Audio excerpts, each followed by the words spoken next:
বন্ধুরা, এটা মুগের ডাল, রাঙা আলু, চালের গুঁড়ো দিয়ে মেখে রেখেছি। লবণ দিয়েছি, 2টো কাঁচা লঙ্কা, একটু আদা বাটা দিয়ে মেখে রেখেছি। আর এখানে আছে নারকেলের ছাই। এই দিয়ে ভাজা পিঠে করব। তেল গরম হচ্ছে, এখন তৈরি করি। মুগের ডালের ভাজা পিঠে করছি। এর ভেতরে দিলাম, এবার এরকমভাবে মুড়ে দেবো। এখানে যেগুলো করে নিয়েছি এবারে তেলে ছাড়ছি। দেখুন,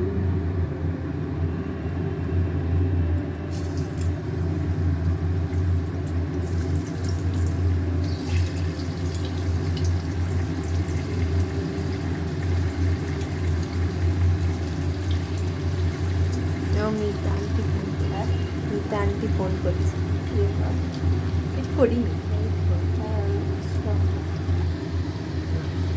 বন্ধুরা, এইটা ভাজা হয়ে গেছে, তুলে নেবো। তারপরে আবার এগুলো ভাজবো,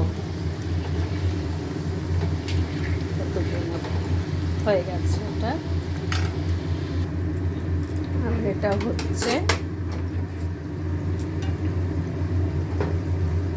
এরকমভাবে তেলটা নাড়িয়ে দিলে ওদের ওপরটা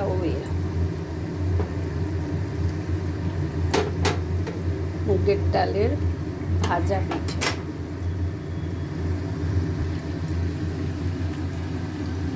বন্ধুরা, আমার ভাজা পুলি হয়ে আসলো।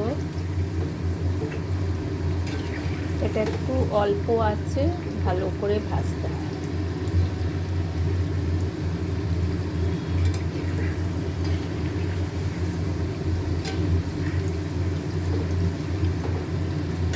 কি সুন্দর হয়েছে দেখো।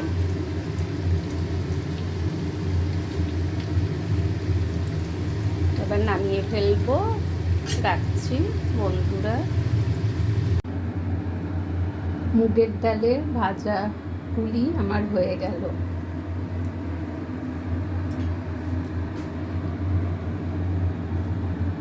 খুব টেস্ট হয়েছে কিন্তু খেতে।